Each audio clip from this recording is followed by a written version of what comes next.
పత్తి ఈ ఈ పంటలు అన్నిట్లోనూ విత్తనోత్పత్తి గురించి విపులంగా చర్చించుకున్నాం. ఈరోజు క్లాసులో ఆముదాలు, వేరుశనగ ఈ రెండు పంటల గురించి బ్రీఫ్గా చెప్తాను. ఇంకా తర్వాత నోట్స్ చదువుకోండి.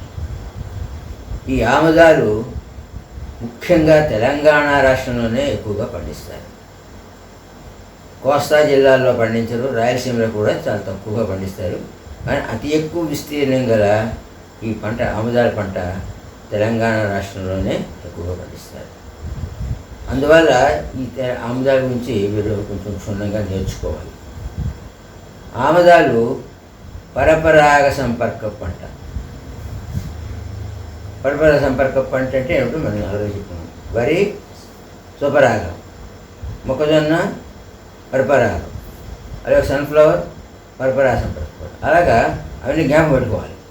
ఆముదాలు పరపరాగ సంపర్కపు పంట అంటే ఏమిటి? పరపరాగ సంపర్క పంట పుప్పొడి రేణువులు, ఇందులో ఈ ఆముదాల్లో పుప్పొడి రేణువులు గాలి ద్వారా ప్రయాణం చేస్తాయి. ఇక్కడ గాలి ద్వారా పుప్పొడి రేణువులు ప్రయాణం చేసి ఆ కీలకాలను వాటిని పడుతుంటాయి. సో ఆ విధంగా పరపరాగ సంపర్క పంట అయింది. ఎందుకంటే పుప్పొడి రేణువులు గాలిలో ప్రయాణం చేస్తాయి కాబట్టి వాటిని కంట్రోల్ చేయలేం. కాబట్టి ఏ మొక్క యొక్క పుప్పొడి రేణువులైనా ఈ కీలకం మీద పడవచ్చు. అంచేది పరపరాగ సంపర్క పంట అయింది. మోనోషియస్ అంటే ఏమిటి చెప్పుకున్నాం మనం ఆల్రెడీని. పుష్పగుచ్చం ఉంటుంది కదా, అంటే మోనోషియస్ అంటే ఏమిటి? ఒకే మొక్క మీద స్త్రీ పురుష పుష్పాలు ఉంటాయి, వేరువేరుగా ఉంటాయి ఒకే మొక్క మీద. అది మోనోషియస్ అని మనం చదువుకున్నాం. మొక్కజొన్న మోనోషియస్ అని చెప్పాను నేను. అలాగే ఇక్కడ మోనోషియస్ అంటే ఏమిటి? ఆముదపు పుష్పగుచ్చం, ఒకటే పుష్పాలు కలయిక ఉంటుంది పుష్పగుచ్చం మీదని. అందులో ఆడ పుష్పాలు ఉంటాయి, అందులోనే ఆ గుచ్చంలోనూ మగ పుష్పాలు కూడా ఉంటాయి. అందువల్ల ఇది మోనోషియస్ అండి. ఒకే మొక్క మీద ఆ పుష్పగుచ్చంలో స్త్రీ పురుష పుష్పాలు రెండు ఉంటాయి. అర్థమైందా? తర్వాత స్త్రీ భాగ ప్రథమోత్పత్తి పంట. స్త్రీ భాగ ప్రథమోత్పత్తి పంట అంటే ఏంటి? పుష్పగుచ్చంలో ఆడ పుష్పాలు ముందుగా ఇచ్చుకుంటాయి. మొక్కజొన్న చెప్పాను, మొక్కజొన్నలో కుంభాగ ప్రథమోత్పత్తి అని చెప్పాను అక్కడ. అంటే అక్కడ ఏమిటి? పురుష పుష్పాలు ముందుగా విచ్చుకుంటాయి. కానీ ఆముదాల్లో స్త్రీ భాగ ప్రథమోత్పత్తి పంట. పుష్పగుచ్చంలోని ఆడ పుష్పాలు ముందుగా విచ్చుకుంటాయి. పుష్పగుచ్చంలోనే ఆడ పుష్పాలు పిస్టిల్లేట్. పిస్టిల్లేట్ అంటే ఏమిటి? చిన్న కాడ ఉంటుంది, పుష్పానికి కాడ ఉంటుంది కదా, ఆ పుష్పానికి ఆడ పుష్పాలకే ఉంటుంది ఆ కాడ, మగ పుష్పాలకు ఉండదు. ఇంచేత ఒక్కసారి పుష్పగుచ్చంగానే మనం తీసి చూస్తే ఆడ పుష్పాలు ఉన్నాయి, ఆడ పుష్పాలు. ఆ పుష్పం తీసి చూస్తే దానికి అడుగున చిన్న కాడలాగా ఉంటుంది. మన పువ్వులకి వాటికి కాడ ఉంటుంది, అలాగా పిస్టిల్లేట్ ఫ్లవర్స్ ఇవి. మగ పుష్పాలకి ఈ పిస్టిల్లేట్ అనేది ఉండదు. సో ఇక్కడ మగ పుష్పాలు దీన్ని రెసీమ్ అంటారు. రెసీమ్ అంటే ఏమిటి? రెసీమ్ అంటే ఈ పుష్పగుచ్చాన్ని రెసీమ్ అంటారు. అది ఆడ పుష్పాలు ఉంటాయి, మగ పుష్పాలు కూడా ఉంటాయని మనం అనుకుంటున్నాము రెసీమ్లను. దీని నిష్పత్తి దిగుబడిని నిర్ణయిస్తాయి. ఏమి నిష్పత్తి? ఆడ పుష్పాలు మగ పుష్పాలు ఆ పుష్పగుచ్చంలో ఉన్న నిష్పత్తిని బట్టి మనకు దిగుబడి ఎక్కువగా తక్కువ వస్తుంది. ఏ పుష్పాలు ఉంటే దిగుబడి ఎక్కువ వస్తుంది మనకి?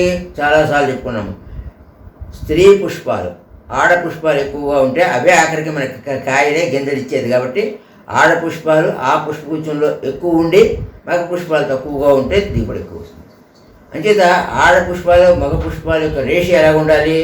ఆడ పుష్పాలు ఎక్కువ ఉండాలి కానీ సంఖ్య, మగ పుష్పాలు తక్కువ ఉండాలి. ఏది? ఆ పుష్పగుచ్చంలో. అంటే దిగుబడి దేని మీద ఆధారపడింది? స్త్రీ పురుష పుష్పాల యొక్క నిష్పత్తి ఆ పుష్పగుచ్చంలో దాని మీద ఆధారపడి ఉంది దిగుబడి. ఇకపోతే పుష్పగుచ్చంలో సాధారణంగా పై భాగంలో ఆడ పుష్పాలు, సాధారణంగా కింది భాగంలో మగ పుష్పాలు లేదా వివిధ స్థాయిల్లో కూడా ఉండవచ్చు. అంటే ఏమిటి అర్థం? పుష్పగుచ్చంగానే మనం తీసేటట్టయితే చూస్తే సాధారణంగా ఆడ పుష్పాలు ఎక్కడ ఉంటాయి? టాప్లో ఉంటాయి. ఆ పుష్పగుచ్చం యొక్క టాప్లో ఉంటాయి. కిందకి మగ పుష్పాలు ఉంటాయి.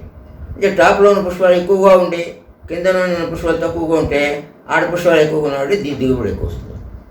లేదు ఒక్కొక్కసారి కొన్ని రకాలు ఎలా ఉంటాయి, ఆల్టర్నేట్గా కొన్ని ఆడపుష్పాలు ఉంటాయి, మగ పుష్పాలు ఉంటాయి, మళ్ళీ ఆడపుష్పాలు ఉంటాయి. ఆ విధంగా ఆల్టర్నేట్గా కూడా ఉండొచ్చు. అందువల్ల పుష్పగుచ్చంలో పై భాగంలో ఆడపుష్పాలు, కింది భాగంలో మగ పుష్పాలు సాధారణంగా ఉంటాయి. కానీ ఒక్కొక్కసారి వివిధ స్థాయిల్లో కూడా ఉండొచ్చు. వివిధ స్థాయిలు ఏంటంటే ఆడ మగ, మళ్ళీ ఆడ మగ, అలాగ ఉండొచ్చు. అందువల్ల ఆ రకాన్ని బట్టి అవి మారుతుంటాయి. పుష్పగుచ్చంలో ఆడపుష్పాలు కాయలుగా మారిన తర్వాత, అదే కదా మనం అనుకున్నాం, ఏవి కాయలుగా మారుతాయి, ఆడపుష్పాలు కాయలుగా మారుతాయి. అన్ని పంటల్లో అంతే.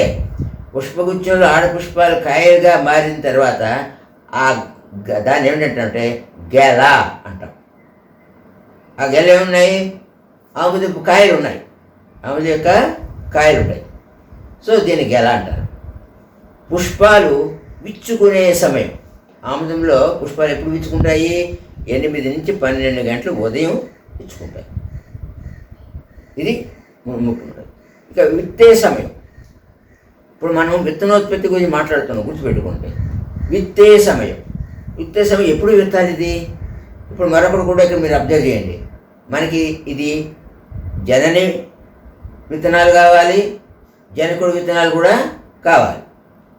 అంచేత జనకుడు విత్తనాలని ప్రొడ్యూస్ చేయాలి కదా, పండించాలి, వేరువేరుగా పండించుకోవాలి. పండించుకున్న తర్వాత మన హైబ్రిడ్స్ తయారు చేసుకోవచ్చు. అందువల్ల ఆడ మగ విత్తనాలు మొట్టమొదట సాధారణంగా ఖరీఫ్లో కానీ, అంటే వర్షాకాలం దీనిలో కానీ, లేకపోతే నీటి ఆధారం ఉంటే వేసవి కాలంలో కానీ, ఇది ఈ జనకుల విత్తనాలని మనం తయారు చేసుకోవడానికి ఆ 2 సీజన్లు మంచివి. అప్పుడు ఆ ఖరీఫ్లోను వేసవిలోను మనం ఆ జనకుల విత్తనాలు పండించామనుకోండి, ఆ జనకుల విత్తనాల్ని రబీ సీజన్లో సంకరాన్ని తయారు చేయడానికి ఉపయోగించుకుంటాం. ఇది అర్థమైందో లేదో మళ్ళీ ఒకసారి చెప్తాను కదండి. మనకేం కావాలి, జనకులు కావాలి, హైబ్రిడ్ కావాలంటే.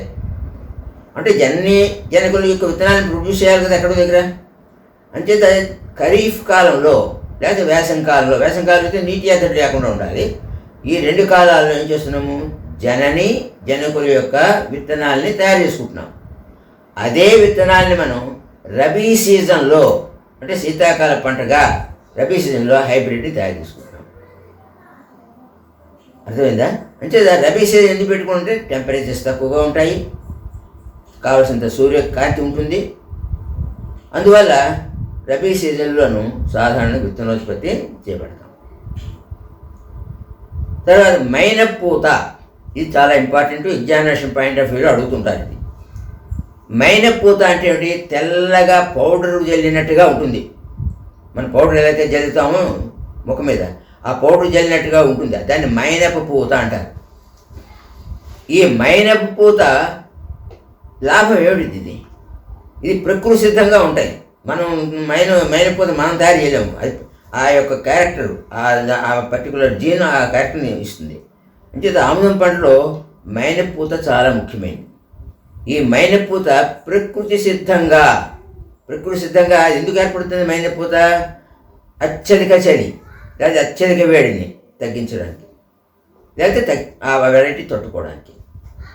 అత్యధిక వేడి అయినా అత్యధిక చలి అయినా ఆ మొక్కలు లేదా తట్టుకోవడానికి ఈ మైనపూత అనేది ఉంటుంది మొక్కల మీద.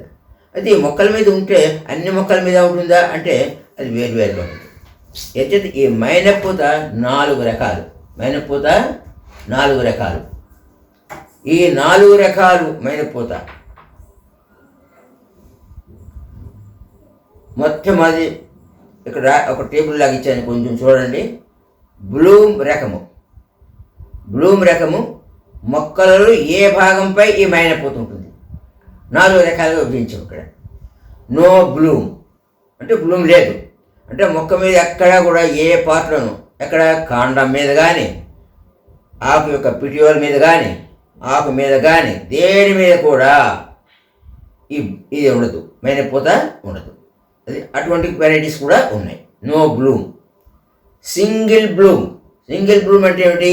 ఈ మైనపూత కాండం మీదే, కాండం మీదే ఈ మైనపోతు ఉంటుంది, కానీ మిగతా దేని మీద కూడా ఉండదు. మొట్టమొదటి ఏం చెప్పాను, నో బ్లూమ్. ఏది మొక్క యొక్క ఏ భాగం మీద కూడా ఈ పూత ఉండదు, మైనపూత. సింగిల్ బ్లూమ్ అంటే ఒక కాండం మీద మాత్రమే మైనపూత ఉంటుంది. డబుల్ బ్లూమ్ అంటే కాండం మీదే కాకుండా ఆకు కాడ ఉంటుంది, పొడుగ్గా కాడ, దాని పిటియోల్ అన్నాం మనం. ఆ పిటియోల్ కూడా ఈ ఈ మైనపూత ఉంటుంది. అంటే డబుల్ బ్లూమ్లో ఏముంది, కాండం మీద ఉంది, ఆకు కాడ మీద కూడా ఉంటుంది. అంతేకాకుండా ఆకు కింది భాగంలో ఉంటుంది, పై భాగంలో ఉండదు. మళ్ళీ ఆకు కింది భాగంలో మైనపూత ఉంటుంది. చూసారా? అంటే డబుల్ బ్లూమ్ అనగానే మీరు జ్ఞాపకం పెట్టుకోవాల్సింది ఏమిటి, కాండము, ఆకు యొక్క పిటియోలు, ఆకు యొక్క అడుగు భాగం, ఈ 3 భాగాల్లోనే ఈ మైనపూత ఉంటుంది. ట్రిపుల్ బ్లూమ్ లాస్ట్ది. ఈ ట్రిపుల్ బ్లూమ్ అంటే ఏంటి, మొక్కలో అన్ని భాగాల మీద ఈ మైనపూత ఉంటుంది. అన్ని భాగాలు, ఆకుల మీద ఉంటుంది, పిటియోల మీద ఉంటుంది, కాండం మీద ఉంటుంది, అన్నిటి మీద ఉంటుంది. అంతేదా ట్రిపుల్ బ్లూమ్కి నో బ్లూమ్కి అర్థం ఏంటి? ట్రిపుల్ బ్లూమ్ అంటే అన్ని భాగాల మీద మైనపూత ఉంటున్నది, నో బ్లూమ్ అంటే ఏ భాగం మీద మైనపూత ఉండడం లేదు. ఇది ఎగ్జామినేషన్లో కొంచెం జాగ్రత్తగా అడుగుతుంటారు, బిట్ క్వశ్చన్ వాటిలో ఈ మైనపూత గురించి చదువుకోండి. తర్వాత వెరైటీస్ని రికగ్నైజ్ చేయడం కోసం, ఫలానా వెరైటీది ఫలానా వెరైటీ అనేది రికగ్నైజ్ చేయడం కోసం కణుపులు అంటే నోట్స్ అంటాం మనం. అలాగే కణుపుకి ఉండే మధ్య భాగం, కణుపుల మధ్య భాగం, ప్రతి మొక్కకి కణుపులు ఉంటాయి కదా, కణుపుల మధ్య భాగం, కణుపులు, ఈ రెండింటినీ మనం తీసుకుంటే ఈ గుణాలని, రకాలను గుర్తించవచ్చు. ఇది ఫలానా రకం, ఇది ఫలానా రకం. రకాలను గుర్తించడానికి ఈ కణుపుల మధ్య భాగం మనకు ఉపయోగపడుతుంది. అంటే బ్రీడర్కి ఉపయోగపడుతుంది ఇది ఎక్కువగా. ఈ కణుపులు ఏమి చేస్తారో ఎలా లెక్క పెడతాము, నేల నుండి, అంటే భూమి నుంచి మొక్క బయటకు వస్తుంది, అక్కడి నుంచి పూత పూస్తుంది కదా, కొమ్మ వరకు ఉన్న కణుపుల్ని లెక్కలో తీసుకుంటాం. ఎన్ని కణుపులు ఉన్నాయా మొక్క మీద, అర్థమైందా? ఈ కణుపుల సంఖ్య, కణుపుల మధ్య భాగం ఎందుకు మనకి? వెరైటీస్ని రికగ్నైజ్ చేయడం. ఇది ఈ వెరైటీ పలానా అరుణ వెరైటీ, ఈ వెరైటీ పలాంది, అలా మనం చేసుకోవడానికి.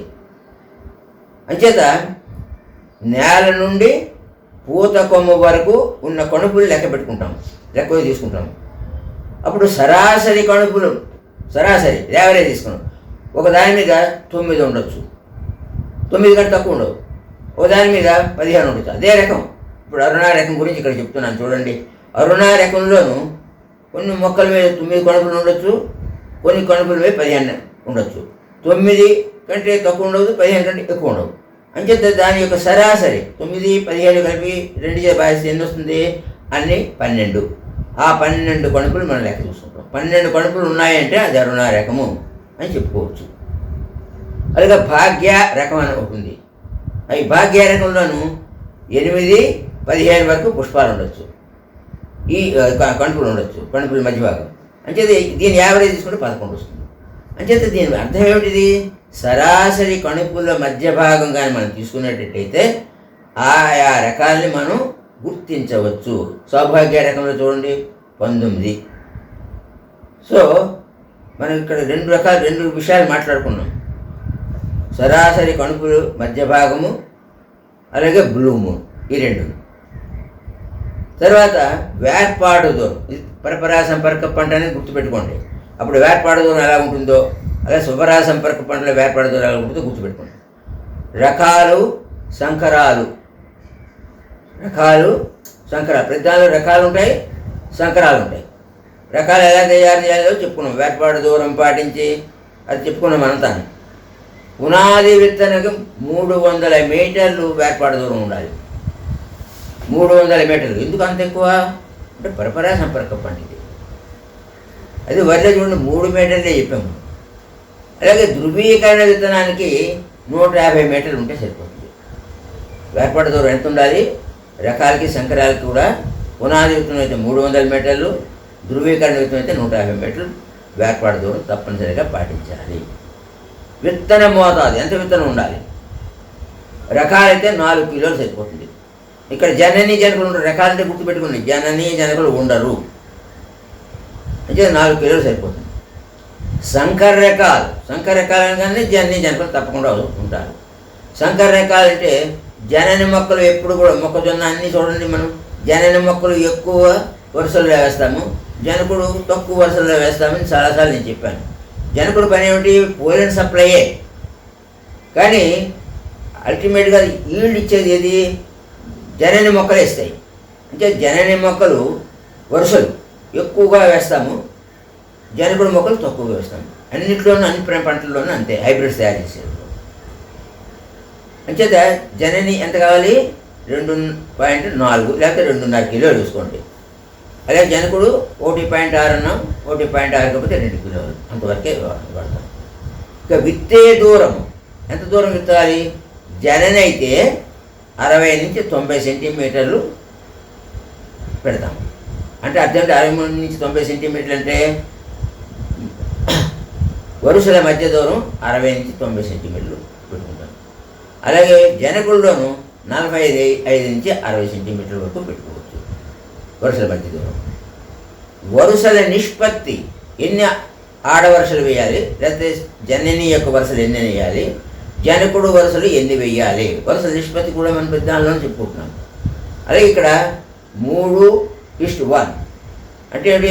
3 జనని మొక్కలు వేస్తే ఒక జనకుడు మొక్క వేయాలి. లేదు, కొన్నింట్లోనూ కొంతమంది 4 నుంచి 6 దాకా జనని మొక్కలు వేసి ఒక జనకుడు మొక్క వేస్తారు. ఇది నిష్పత్తి. అంటే ఇక్కడ చూడండి, జనన మొక్కలు ఎప్పుడు ఎక్కువ ఉండాలి, జనకుడు తక్కువ ఉండాలి. ఇక వేర్పాటు దూరం గురించి ఆల్రెడీ చెప్పుకున్నాం. 300 మీటర్లు పునాది విత్తనానికి, ధృవీకరణ విత్తనానికి 150 మీటర్లు అని చెప్పుకున్నాము. ఇంకా కల్తీల ఏరివేత చాలాసార్లు చెప్పుకున్నాం. వేర్పాటు దూరము, కల్తీల ఏరివేత అంటే తప్పనిసరిగా చేయాల్సిందే ప్రతి దాంట్లో. అందులోకి దీంట్లో మరీ చేయాలి. ఆముదాల్లో కల్తీల ఏరివేత దీని పర్యవేక్షణ ఎవరు పర్యవేక్షణ చేస్తారు? సీడ్ సర్టిఫికేషన్ ఏజెన్సీ వాళ్ళు తప్పనిసరిగా మీరు ఎక్కడైతే విత్తనాన్ని పండిస్తున్నారో తప్పనిసరిగా చాలాసార్లు విజిట్ చేయాలి. మీ ఫీల్డ్కి వచ్చి చాలాసార్లు నేను చెప్పాను విషయం. అంటే కనీసం యావదం పంట కాబట్టి 4 సార్లైనా వాళ్ళు ఫీల్డ్ విజిట్ చేసి అందులో కల్తీలు ఏమైనా ఉన్నాయా లేదా, అదే కాకుండా రైతుకి ఏదైనా డౌట్స్ వస్తే డౌట్స్ క్లారిఫై చేయడం, ఇవన్నీ వాళ్ళు చెయ్యాలి. అంచేత కనీసం 4 సార్లైనా వాళ్ళు ఎవరు సీడ్ సర్టిఫికేషన్ ఏజెన్సీ ఆఫీసర్లు వచ్చి చెక్ చేయాలి. ఆ మొదటిసారి వచ్చి ఏం చూస్తారు, రెండోసారి వచ్చి ఏం చూస్తారు, మూడోసారి వచ్చి ఏ క్యారెక్టర్స్ గురించి చూస్తారు, నాలుగోసారి వచ్చి ఏ క్యారెక్టర్ గురించి చూస్తారని మీ నోట్స్లో ఈ టేబుల్లో ఇచ్చాను, అది చదువుకోండి. ఇక పొలం ప్రమాణాలు, సేద్య ప్రమాణాలు కూడా మీరు నోట్స్లో చదువుకోవాలి. పొలం ప్రమాణాలు అంటే ఏమిటి, ఎటువంటి నేలలు ఉండాలి ఏమిటి, ఇవన్నీ. సేద్య ప్రమాణాలు అంటే అగ్రనామిక్ ప్రాక్టీసెస్. ఇవన్నీ క్రాప్స్లో ఆల్మోస్ట్ సిమిలర్ కాబట్టి ప్రతి క్రాప్కి నేను ఎక్స్ప్లెయిన్ చేయాల్సిన అవసరం లేదు. అది ఇకపోతే ఇది ఆముదం పంట గురించి. ఆముదం పంటలో ముఖ్యంగా ఏంటంటే ఈ మైల పూత ఒకటి చాలా ఇంపార్టెంట్. అలాగే ఈ కొనుపుల మధ్య దూరం ఆ రెండింటి గురించి జాగ్రత్తగా చూసుకోండి. రెండో పంట ఏమిటంటే ముఖ్యమైన పంట, నూనె గింజ పంట, వేరుశనగ. ఈ వేరుశనగని మనం పల్లీలు అంటారు తెలంగాణలో. ఈ వేరుశనగ పంట స్వపరాగ సంపర్కపు పంట. ఇంకా క్యాస్ట్ ఏం చెప్పామో పరపరాగ సంపర్కపు పంట. ఇది స్వపరాగ సంపర్కపు పంట అయినప్పటికీ పరపరాగ సంపర్కము కొంతవరకు జరుగుతుంది. చాలాసార్లు చెప్పుకున్నాము, వరిలో పరపరాగ సంపర్కం కొంచెం ఉంటుంది, అన్నింటిలోనూ ఉంటుంది. ఎందువల్ల? ఆ క్లైమాటిక్ కండిషన్స్ అవ్వచ్చు, లేకపోతే దేనికి ఎప్పుడైనా ఒకసారి పడవచ్చు, లేకపోతే కీటకాలు తీసుకురావచ్చు. దేనివల్లైనా స్వపరాగ పంట అయినా కూడా పరపరాగ సంపర్కం కొంతవరకు జరుగుతుంది. ఇప్పుడు చూడండి, చెప్పాను లాస్ట్ టైం, కందిలోను వాటిలోనూ 60%, 70% పరపరాగ సంపర్కం జరుగుతుంది స్వపరాగ సంపర్క పంట అయినా కూడా. ఎందుకంటే ఆ పుష్పాలన్నీ రంగుల్లో ఉంటాయి, కీటకాలు ఆకర్షిస్తాయి. అందువల్ల ఇక్కడ పరపరాగ సంపర్క పంట అని చెప్పాను కదా, ఇది అంటే 0 నుంచి 5% దాకా పరపరాగ సంపర్కం జరిగే అవకాశాలు ఉన్నాయి. పుష్పాలు ఎప్పుడూ కూడా ఉదయం 4 నుంచి 6 గంటల మధ్య వికసించుకుంటాయి. ఇది చాలా ఇంపార్టెంట్ పాయింట్ గుర్తుపెట్టుకోండి. చాలా మటుకు మనం 8-10 దాకా అవి చెప్పుకున్నాం. అంచేత ఫీల్డ్కి వెళ్ళడం చాలా సులభం, 8-10 అంటే. కానీ ఇక్కడ తెల్లవారుజాము 4-6 గంటలకి, తెల్లవారుజాము 4-6 గంటలకు ఫీల్డ్కి వెళ్ళాలంటే అంత సులభమైన పని కాదు. అందువల్ల ఈ వేరుశెనగ తయారు చేయాలంటే, విత్తనాలు రకాలు తయారు చేయాలంటే పుష్పం ఎప్పుడు ఓపెన్ చేసుకుంటున్నది? 4-6. అందువల్ల సాధారణంగా రకాలు, విత్తనోత్పత్తి రకాలు వేర్పాటు దూరం పాటించి స్వపరాగ సంపర్కం ద్వారా విత్తనోత్పత్తి చేస్తాం. స్వపరాగ సంపర్కం ద్వారా విత్తనోత్పత్తిని చేస్తాం రకాలైతే. వేర్పాటు దూరం మటుకు పాటించాలి. స్వపరాగ సంపర్కం అంటే ఇక్కడ మనమేమి పరపరాగ సంపర్కం చేయించడం, స్వపరాగ సంపర్కం ద్వారానే చేస్తాం. అంటే స్వపరాగ సంపర్కం అంటే ఏమిటి? అందులో పోలిని తీసేసి డస్ట్ చేస్తాం అనమాట. ఇకపోతే పరపరాగ సంపర్కపు పంటలలో, పరపరాగ సంపర్క పంటలో మొక్కజొన్న, పొద్దుతిరుగుడు ఇవన్నీ చెప్పాము. విత్తనోత్పత్తికి వేర్పాటు దూరం పాటించి ఎక్కువగా పాటిస్తాం విత్తనోత్పత్తి పరపరాగ సంపర్క పంటలను. అనియంత్ర సంపర్కం ద్వారా రకాలని ఉత్పత్తి చేస్తున్నాం. గుర్తుపెట్టుకోండి, ఇక్కడ అనియంత్ర సంపర్కం. కానీ వేరుశెనగలో ఈ వేర్పాటు దూరం అయితే పాటిస్తాం తక్కువగా, కానీ అనియంత్రిత సంపర్కం అవసరం లేదు ఇక్కడ. ఎందువల్ల? వేరుశెనగ పంట స్వపరాగ సంపర్క పంట కనుక వేర్పాటు దూరం చాలా తక్కువగా పాటిస్తాము, కానీ అనియంత్రిత సంపర్కం మటుకు అవసరం లేదు. కానీ మొక్కజొన్నకి వాటికి అనియంత్రిత సంపర్కం చేస్తాము రకాలకి. ఇకపోతే సంకర రకాలు. ఇక్కడ సంకరాలు తయారు చేయాలంటే విపుంసీకరణ ఆల్రెడీ చెప్పుకున్నాం. విపుంసీకరణ అంటే ఏమిటి చెప్పుకున్నాం. పుప్పొడి అద్దడం ద్వారా సంకరాలను తయారు చేస్తారు. విపుంసీకరణ అంటే పుష్పంలోని మగ పుష్ప భాగాలు తీసేసి విపుంసీకరణ జరిగిన మా పువ్వుల్లోనూ ఈ జనకుడుగా ఎంపిక చేసుకున్న దాన్ని ఆ పుప్పొడి తీసుకుని అద్దుతాం. అయితే ఇక్కడ ఒక్క విషయం జ్ఞాపకం పెట్టుకోవాలి. ఈ పంట పుష్పాలు ఎప్పుడు ఓపెన్ చేసుకుంటాయి? ఉదయం 4-6 గంటలకి. అది కష్టం, ఆ టైంలో వెళ్ళడం కష్టం ఒకటి. రెండోది ఏమిటంటే వేరుశెనగలను చాలా చిన్న పువ్వు ఉంటుంది. ఆ పువ్వులోనూ ఉన్నటువంటి పురుష ప్రత్యుత్పత్తి అవి తీయాలంటే చాలా కష్టం. అంటే ఎన్నో ఫ్లవర్స్లో మనం ఈ పురుష ప్రత్యుత్పత్తి అవయవాలు తీయలేము, ఇంకా పువ్వు చాలా చిన్నది. అదే పత్తిలో చూడండి, పత్తి పువ్వు చాలా పెద్దది కాబట్టి వేగంగా చేయొచ్చు అని చెప్పుకున్నాము. అంటే పుష్పము చిన్నది, విపుంసీకరణ చేయడం కష్టం. అంతేకాకుండా పుష్పాలు 4-6 గంటలు తెచ్చుకుంటాయి. అందువల్ల ఈ సంకర రకాలు తయారు చేయడం పరిశోధనా స్థానంలోనే, రీసెర్చ్ స్టేషన్స్లోనే చేస్తారు. అర్థమైందా? రీసెర్చ్ స్టేషన్లోనే బ్రీడర్ ఉంటాడు, అక్కడ చేసుకుంటారు. ఇకపోతే విత్తన వృద్ధి నిష్పత్తి, సీడ్ మల్టిప్లికేషన్ రేషియో అని ప్యాడీలో చెప్పుకున్నాం మనం. అంటే ఏంటి? 1 కేజీ విత్తనం వేస్తే మనకి విత్తనం వేసాం, 1 కేజీ విత్తనం పొలంలో వేసాం. ఏది? విత్తనోత్పత్తికి. ఎన్ని కేజీలు విత్తనం వస్తుంది అనేది అది ఏమిటిది? విత్తన వృద్ధి నిష్పత్తి అని చెప్తాం. Seed multiplication ratio. 1 కేజీ వేసాం అనుకోండి, ఇందులో విత్తనాలని 1 కేజీ వేసాం. ఎన్ని కేజీలు విత్తనం వస్తుంది? మ్యాక్సిమం వస్తే 5-8 కేజీలు వస్తుంది. అదే వరిలోను 1 కేజీ వస్తే 80 కేజీలు వస్తుందని చెప్పాం. చూసారా? అంటే ఇక్కడ విత్తనాన్ని అభివృద్ధి చేయడం కూడా చాలా కష్టం. మనకి ఎంత విత్తనం కావాలంటే అంత విత్తనాన్ని తయారు చేయడానికి చాలా కష్టం. అంటే ఇవన్నీ కూడా వేరుశెనగలో ఉండడం వల్ల, వేరుశెనగలో ఈ క్యారెక్టర్స్ అన్నీ ఉండడం వల్ల వేరుశెనగలను హైబ్రిడ్స్ తయారు చేయడం సరిగా జరగలేదు. ఇప్పటివరకు రకాలనే వాడుతున్నాము, కానీ హైబ్రిడ్స్ ఎక్కడ వాడడం లేదు. హైబ్రిడ్స్ తయారు చేయడం చాలా కష్టసాధ్యమైన పని అని చెప్పుకోవచ్చు. విత్తన వృద్ధి నిష్పత్తి కనుక 1 నుంచి 1 కిలో వేస్తే 5-8 కిలోల వరకు రావచ్చు. విత్తన ధృవీకరణ సంస్థ వాళ్ళు, ఎందుకంటే విత్తన నిష్పత్తి చాలా తక్కువగా ఉంది కదా, అంటే విత్తన ధృవీకరణ సంస్థ వాళ్ళు ఏం చేశారు? మనకు ఒక ఫెసిలిటీ ఇచ్చారు. బ్రేడర్ విత్తనం తయారు చేసుకుంటాం కొద్దిగా, దాన్ని పునాది విత్తనంగా 5 స్టేజెస్లో మనం ఒకసారి చదువుకున్నాం, గుర్తుపెట్టుకుంటాం ఒకసారి స్టేజెస్. విత్తనానికి డిమాండ్ ఉంటే breeder seed 1 stage 1, breeder seed stage 2, ఇలాగా. అలాగే ఫౌండేషన్ స్టేజ్ 1, స్టేజ్ 2, ఇలాగా నెంబర్ ఆఫ్ టైమ్స్ చేసుకోవడానికి ఆస్కారం ఉంది. అంచేది ఇక్కడ విత్తనం చాలా తక్కువ వస్తున్నది కాబట్టి మల్టిప్లికేషన్ రేషియో చాలా తక్కువ కాబట్టి విత్తన ధృవీకరణ సంస్థ వాళ్ళు ఏం చేశారు, 5 స్టేజెస్ వరకు పునాది విత్తనాన్ని 5 స్టేజెస్గా అంటే 5 సార్లుగా మనం పండించాలి. అదే విత్తనాన్ని ఉపయోగించి మళ్ళీ 2వ స్టేజ్, అదే విత్తనాన్ని ఉపయోగించి మళ్ళీ 3వ స్టేజ్, 3వ స్టేజ్ విత్తనాన్ని 4వ స్టేజ్, అలాగా 5 స్టేజెస్ వరకు చేస్తే కొంత విత్తనాన్ని ఎక్కువగా పండించవచ్చు, రైతుల యొక్క అవసరాన్ని తీర్చవచ్చు. ఇంకా నేల ఆవశ్యకత గురించి ఆల్రెడీ చెప్పుకున్నాము. ఇది లెగ్యూమినస్ క్రాపు, నీరు నిలబడని ఒండు నేలలు లేకపోతే ఎర్ర నేలలు వస్తాయి. ఎందువల్ల ఇక్కడ నేలల గురించి నేను చెప్తున్నాను, వేరుశనగకాయ ఎక్కడ ఊరుతుంది, నేలల్లో ఊరుతుంది. అంచేది నేలల్లో ఊరుతుంది కాబట్టి నేల గట్టిగా ఉంటే వేరుశనగకాయ పెద్దదవుతుంది. అందువల్ల ఎటువంటి నేల కావాలి, వేరుశనగ ముఖ్యంగాను. మొక్కజొన్న వాడికి బాగలేదు, కానీ వేరుశనగ నేలలో ఊరే పంట.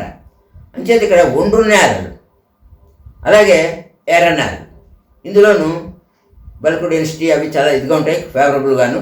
అంచేది ఇందులో కాయ పెద్దదిగా ఊరడానికి, గింజలు పెద్దగా అవడానికి వీలుంది. అంచేది నేలలు చాలా అవసరం ఇక్కడ.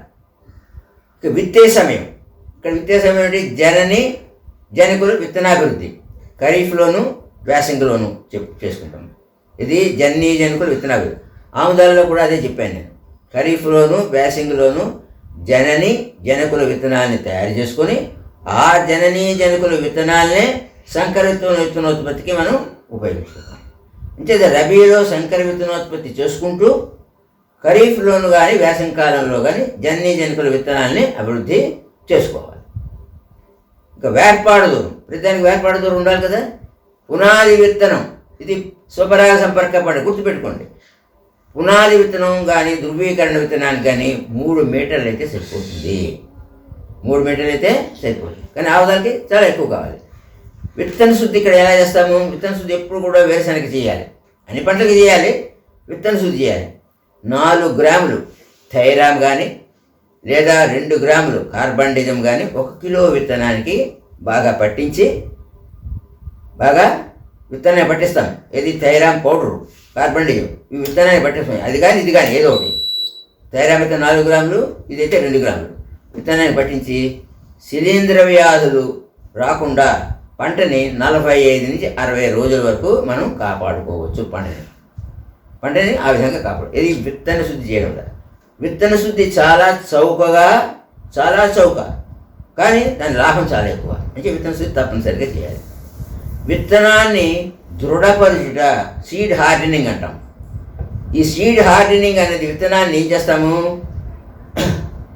CaCl2 కాల్షియం క్లోరైడ్ అనేటువంటి రసాయనాన్ని తీసుకుని 0.5% కాన్సన్ట్రేషన్లో ఆ ద్రావణం లోపల నానబెట్టి తర్వాత తడిపిన గోను సంచులు తొడతాం, ఇది జూట్ బ్యాగ్స్.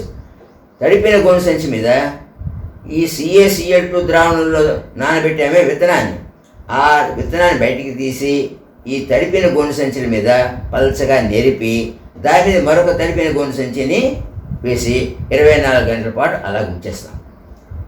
దీనివల్ల ఏంటవుతుంది, సీడ్ హార్డెనింగ్ అవుతుంది. అంటే కొన్ని ప్రతికూల పరిస్థితులను కూడా తట్టుకోగలదు, దానికి హార్డెనింగ్ చేస్తాం ప్రతికూల పరిస్థితులకి. ఎప్పుడైతే 24 గంటలైందో చిన్న మొలక కనబడుతుంది. మొలక కనిపించు సమయంలో ప్రతి 2 గంటలకు ఒకసారి విత్తనాన్ని వేరు చేస్తూ, మొలక చూసుకుని విత్తనాన్ని వేరు చేస్తూ నీడలో ఆరబెట్టాలి. ఏదైతే మనం ద్రావణంలో కానీ నీటిలో కానీ నానబెట్టిన విత్తనం ఎప్పుడు కూడా ఎక్కడ ఆరబెట్టాలి, నీడలోనే ఆరబెట్టాలి. లేదా మామూలు తేమ శాతం వచ్చే వరకు ఆరబెట్టి 7 నుంచి 10 రోజులు నిల్వ ఉంచి నాటుకోవచ్చు. ఇక నిద్రావస్థ ఉంది, డార్మెన్సీ. ఈ డార్మెన్సీని తొలగించాలంటే ఎథరిల్ 200 ppm ద్రావణంతో శుద్ధి చేస్తే నిద్రావస్థ తొలగిపోతుంది. విత్తన మోతాదు, విత్తే దూరం ఎంత, గింజ పరిమాణము, విత్తే దూరము పంట కాలాన్ని బట్టి మారుతుంటుంది. ఎరువుల యాజమాన్యం అంటే గింజలు కొన్ని పెద్ద ఉంటాయి, కొన్ని చిన్న ఉంటాయి, తాలు గింజలు ఉంటాయి. ఇవన్నీ చూసుకుని జాగ్రత్తగా మంచి విత్తనాన్ని తీసుకుని వేసుకోవాలి. అంటే ఎంత విత్తన పరిమాణం కావాలో ఎకరానికి దాన్ని బట్టి విత్తనాన్ని బట్టి ఉంటుంది. ఇకపోతే విత్తన మోతాదు, తర్వాత ఎరువుల యాజమాన్యం. ఇందులో ముఖ్యంగా ఎరువుల యాజమాన్యం గురించి ఎందుకు చెప్తున్నా అంటే, కాల్షియం లోపం జరిగింది అనుకోండి, తాలుకాయలు అందులో గింజలు ఉండవు, తోలకాయలు అంటాము. ఆ తాలుకాయలే ఉంటాయి. డార్క్ ప్లూమ్యూల్ అనే లోపం ఒకటి మనకు కనబడుతుంది. డార్క్ ప్లూమ్యూల్ అంటారు దాన్ని. అనే లోపం వలన తక్కువ జీవశక్తి గల విత్తనాలు ఏర్పడతాయి. తాలుకాయలు ఏర్పడతాయి. డార్క్ ప్లూమ్యూల్ వల్ల తక్కువ జీవశక్తి ఉన్న విత్తనాలు కూడా ఏర్పడతాయి. ఇక బొరాన్ లోపం వస్తే ఒక్క గింజ 2 గింజల ఉండాల్సిన కాయలో ఒక్క గింజ ఉంటుంది. అంటే కాయలు ఒంటికాయ అంటారు సాధారణంగా. ఆ ఏక గింజ ఉంటుంది, ఎక్కువగా ఏర్పడతాయి. అంటే ఈ దిగుబడి తగ్గిపోయింది కదా, గింజ దిగుబడి. మరి విత్తనంలోనూ మధ్యలోనూ ఎక్కువ స్పేస్ ఉంటుంది. దాన్ని హ్యాలో హార్ట్ అంటారు. దీనివల్ల కూడా బోరాన్ లోపంలో ఈ హ్యాలో హార్ట్స్ కూడా సాధారణంగా వస్తుంటాయి. ఇంతవరకు గ్రౌండ్నట్ గురించి చెప్పడం జరిగింది. ఇంకా లోప సవరణ, ఈ జింక్ లోపం అని చెప్పాను కదా, బొరాక్స్ లోపం అని చెప్పాను కదా. 200 కిలోగ్రాములు జిప్సమ్, 4 కిలోగ్రాములు బొరాక్స్, ఈ రెండు కలిపి నాటిన 45 రోజులకి నేలలో కలిసేటట్లు వేయాలి. ఇంకా పొలం ప్రమాణాలు, విత్తన ప్రమాణాలు, కల్తీలు ఏరివేత, నీటి యాజమాన్యం, కీటక యాజమాన్యం, పంట కోత, కాయలను వేరు చేయడం, గింజలను వేరు చేయడం, విత్తన తేమ శాతం, విత్తనం గ్రేడింగు, విత్తన నిల్వ, ఇవన్నీ కూడా మీ నోట్స్లో చదువుకోండి.